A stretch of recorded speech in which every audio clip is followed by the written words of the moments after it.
Hello, hotties. It's Nicole. I'm really hoping this comes out around about Christmas time, but who knows? Editing Nicole here. Obviously, this didn't happen, so ignore that. Welcome to the very first episode of Yapping with Nikki. We are talking all things politics, philosophy, pop culture, and all the bullshit in between.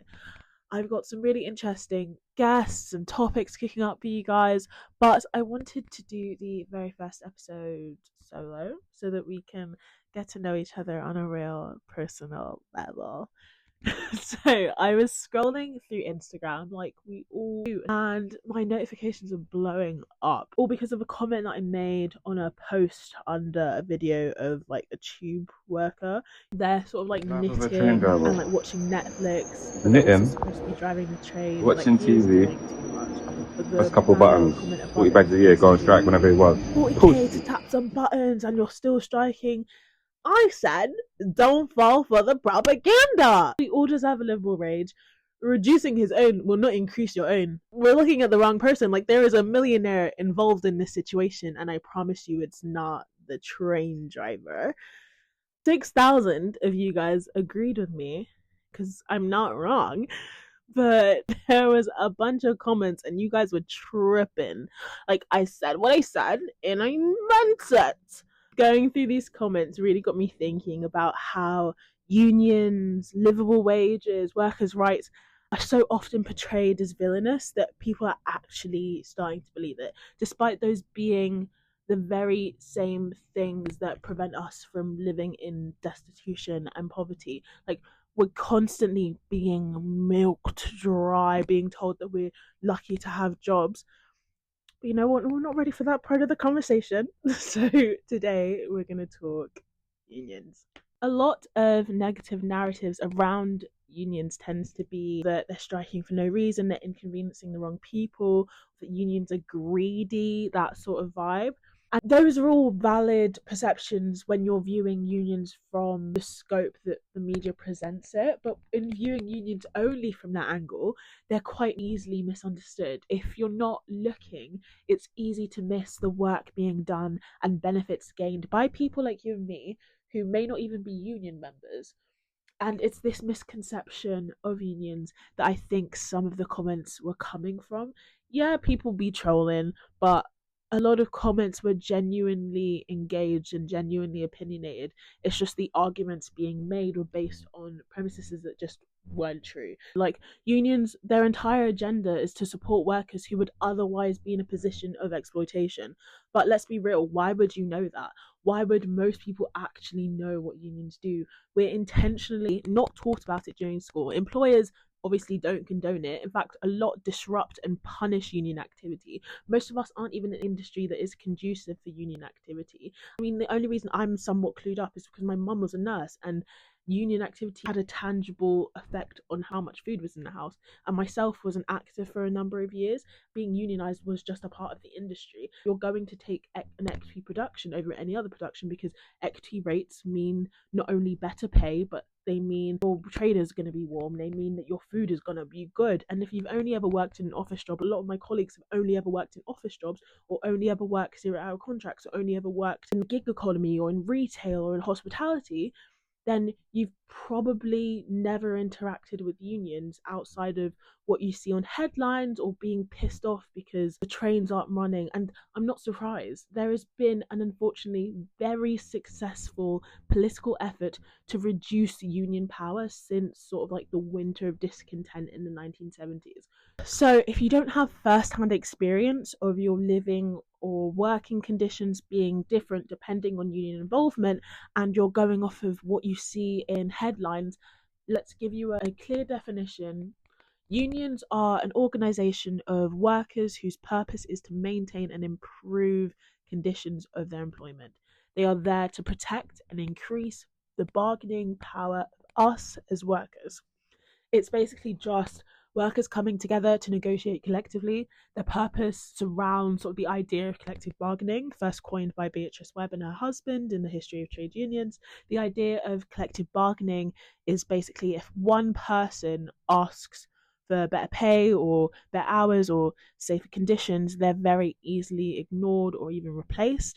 Whereas if everyone sort of comes together to ask, there is power in their collective bargaining, and you're more likely to get your demands. So you deserve livable wages and fair conditions, and it's not in the interest of employers to provide that. But when you're forcing them to come together as a group, then your demands are more likely to be met. So there's power in numbers effectively. So if you've ever benefited from breaks, sick pay, PTO, 40-hour work week, health and safety regulations, like basic things, we're talking minimum wage, child labor laws, then you can thank trade unions. Like, and yet when you're even slightly inconvenienced by strikes or getting to a job that you frankly hate and are yourself being underpaid, you're so quick to frame unions as the problem rather than the employer for forcing workers to need to fight for better conditions in the first place. The disdain many of us feel towards supporting or even joining unions often runs directly against our own self-interest, but that reaction didn't appear out of nowhere. It arguably comes from a very long and very deliberate effort to weaken unions, forcing ballot requirements, minimum service levels, financial penalties, penalising sympathy strikes. So striking for a different company in your own area, in your own industry, even within your own site, even if it's in your own interest, is made illegal because unions threaten one thing above all else: unchecked power. Unions remind us that power ultimately comes from people and that systems and companies function or fail because of collective compliance or refusal. And when workers realize that they can negotiate together, that myth of you're on your own collapses. Like my dad always says, it's easier to tear a sheet of paper than it is to tear an entire book. So we're told over and over that union workers are greedy and they're holding the country hostage and it will be better if we're negotiating alone. This is how you end up angry at train drivers striking because they aren't paid enough, because we're running late to jobs that we hate and are also not being paid enough at. It was filmed during a point in time that I had a really bad job and I absolutely hated it. I currently have a new job and I currently don't hate it and I am being paid well. So yes, but I know it sounds or it will come across as though I hate my job. In December, I did hate my job, and then in January, I got a new job. So that is why it sounds like that. But the point still stands of there are so many people who do hate the jobs, but in reality, they're complaining about getting to jobs that they hate and not being paid enough at, and then being annoyed at people who are going to jobs that we frankly wouldn't do and are also not being paid enough to do those jobs, and then complaining about those people instead of complaining about the conditions and complaining about the people who are making extraordinary profits out of us.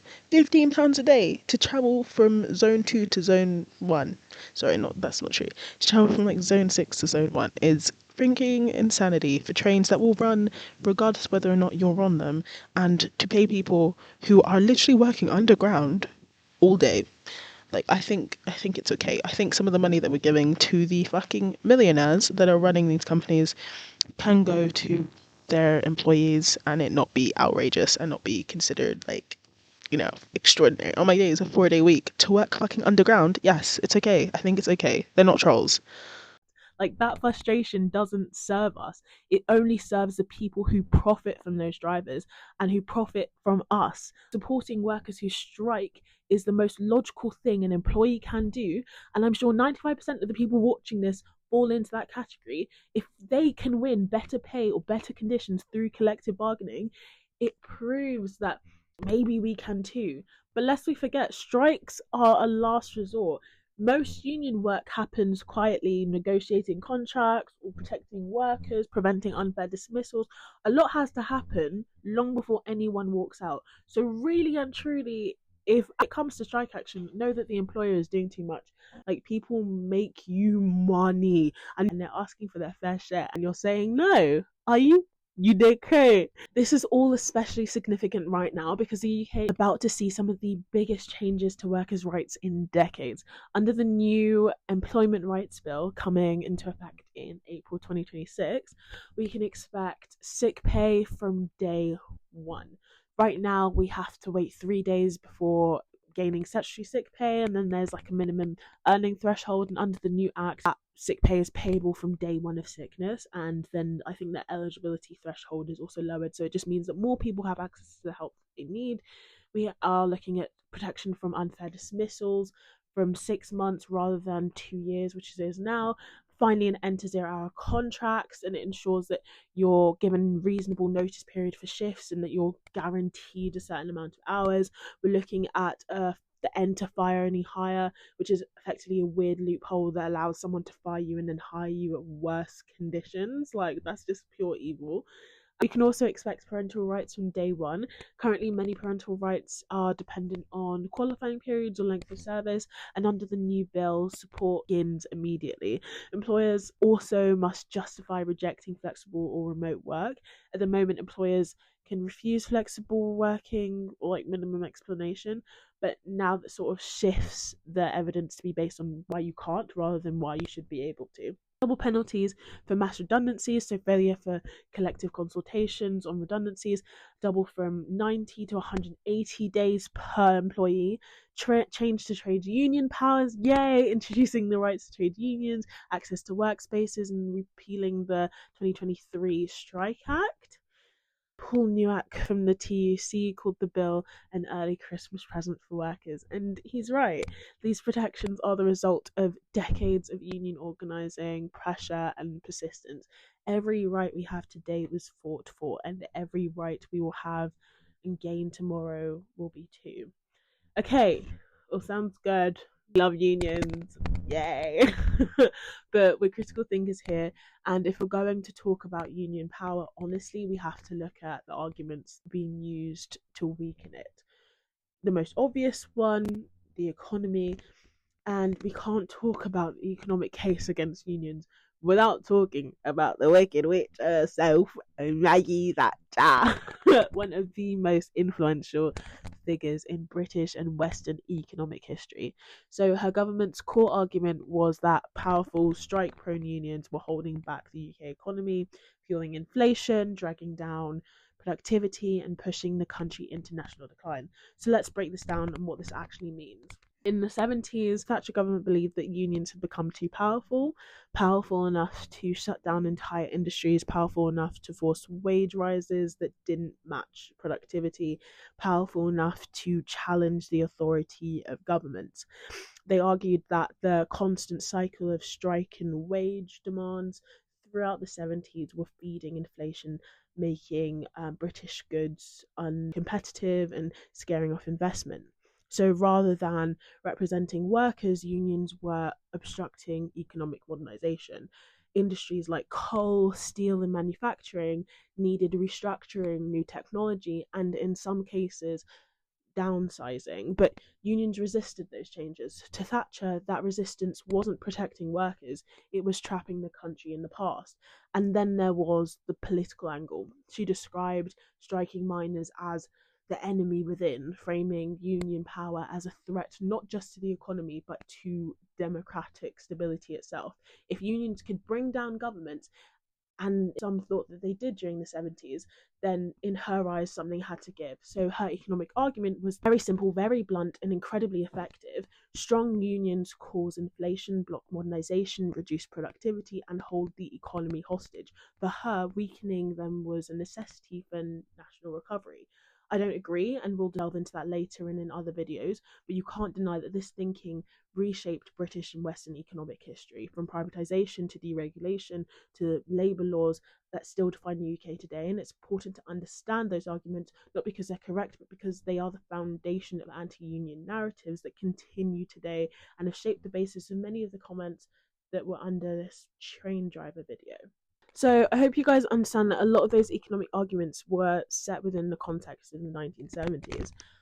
If we fast forward till today, a completely different economic landscape, a different labour market, a very different understanding of what actually drives growth, productivity, and stability, most of the economic claims used to justify weakening union power then don't hold up in a modern context. If we look at unions cause inflation, it's quite easily argued that inflation today is driven far more by global supply chains, energy shocks, corporate pricing power, the financial markets, than wage demands ever could. In fact, countries with stronger unions, think Scandinavia, Germany, and Netherlands, often have more stable inflation because wages are negotiated collectively across whole sectors in line with productivity and economic conditions. It's predictable, it's coordinated, it's rational. Compare that to the UK, where workers negotiate individually, desperately sort of trying to keep up with rising prices.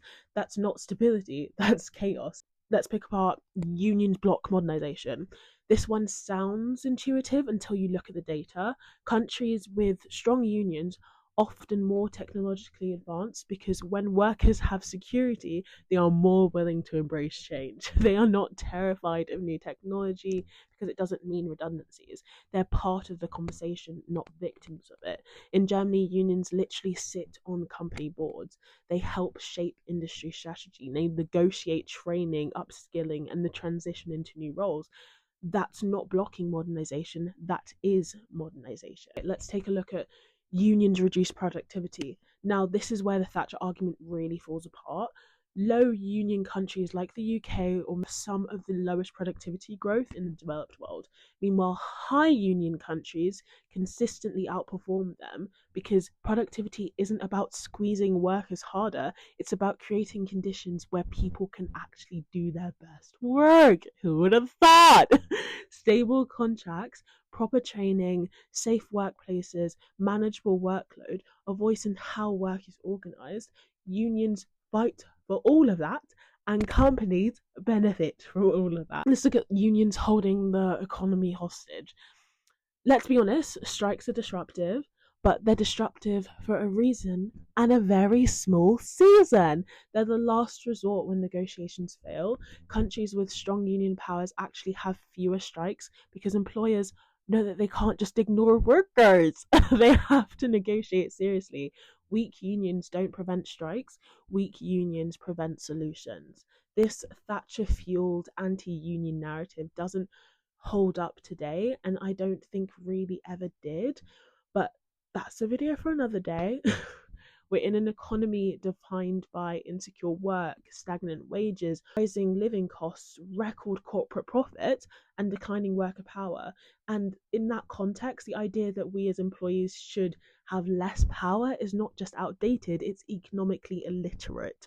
If anything, we need more union membership, more collective bargaining, more worker voices, more balance between labour and capital, because the evidence is clear. Stronger unions don't weaken economies, they stabilize them. They don't block progress, they shape it. They don't cause decline, they prevent it. And if we want a fairer, more productive, and more resilient economy, then building union power is a necessity. And if you ever felt underpaid or overworked or disposable, scared to speak up, this conversation is about you. There is hope. Unions memberships amongst young people are rising again for the first time in decades. Baristas, tech workers, freelancers, delivery drivers, jobs that we're told can never unionize are doing it anyways. Because when living gets more expensive and work gets more insecure, people remember one thing: we're stronger together. So pretties, I hope this has actually been somewhat useful. And if you want more episodes on your rights, inside or outside the workplace, or a deep dive into union memberships, or how unions help non-union workers, or even the psychology behind anti-union sentiment, I've got so much research left over that just didn't quite fit into this episode. So if you want it, you can have it. Let me know in the comments what you guys thought, and don't forget to leave a like, subscribe, all the buttons, and I'll be back so soon. If you want to do a deep dive yourself, please let me know what you find out. But remember, your trains are late and spenny because a fat white man thinks he's more important than you. Next time you're pissed off at the train strikes, aim your anger upwards, not at the people fighting for livable wages, but at the people refusing to provide one. If we support those workers, there might actually be hope for us all. This has been Yapping with Nikki, and I'll see y'all hotties later.